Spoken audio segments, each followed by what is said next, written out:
Now, there are a few smaller points that the Professor mentioned on this very place, that was the commandment of doing sajda and prostrating to Adam only to angels, or were there other people or other sort of creations also who were commanded?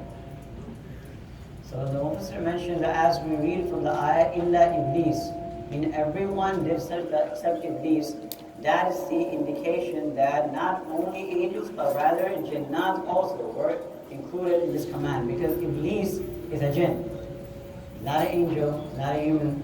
There's only one thing left out in the middle, he's a jinn. So this commandment was given to not only angels but rather also jinnat too, because before human being, the creation of Allah subhanahu wa ta'ala which roamed this earth that time was jinnat. And out of all the jinnat, obviously, even from the malaika, he was one of those farishta, one of those angels which was very close to Allah subhanahu wa ta'ala.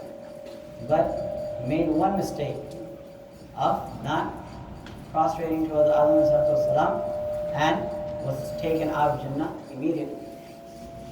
And the other point that the Mufassir mentioned from this is making sajda to anyone except Allah subhanahu wa ta'ala. Making sajda to anyone except Allah subhanahu wa ta'ala.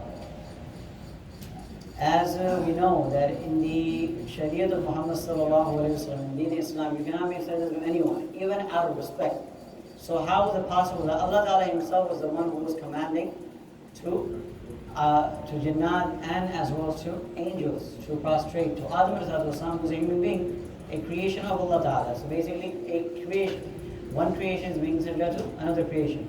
So the answer to that is, before Nabi sallallahu alayhi wa sallam, all the different Anbiya Karam alayhi wa sallam which came before him, in their Sharia, because every Nabi brought his own Sharia from Allah Ta'ala, obviously assigned by Allah subhanahu wa ta'ala, but there were smaller changes in them compared to what we have.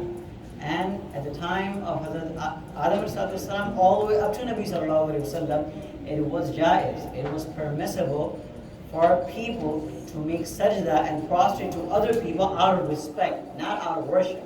The sajda we make in namaz, that is a part of worship.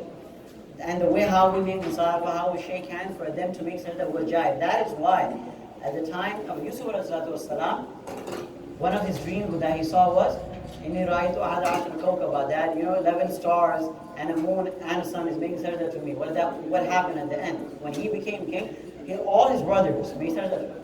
Now that sajda obviously was jaiz. That is why the sort of dream he saw and whatever happened at that dream. But at the time of Nabi Pak sallallahu alayhi wa sallam, it had been made completely prohibited. That's when Nabi Pak sallallahu mentioned one of the hadith, which is the more or less meaning of the hadith, is that if making sajda in my ummah was permissible to anyone except Allah subhanahu wa ta'ala, I would have told to all the women to make sajda to their husbands out of respect.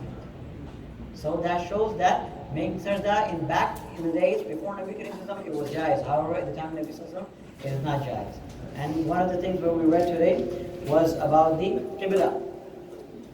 What happened to Qibla, what was the Qibla of Muslims beforehand, and why it changed or what not. What happened, there are two riwayats, two different narrations about changing of Qibla. One is from the Ibn Abbas radiallahu ta'ala anhu, that he says that the Qibla in the beginning was Baytul Maqdis.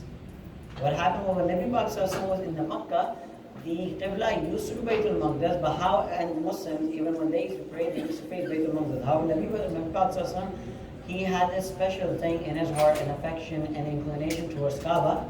So how he used to pray was, he used to face in the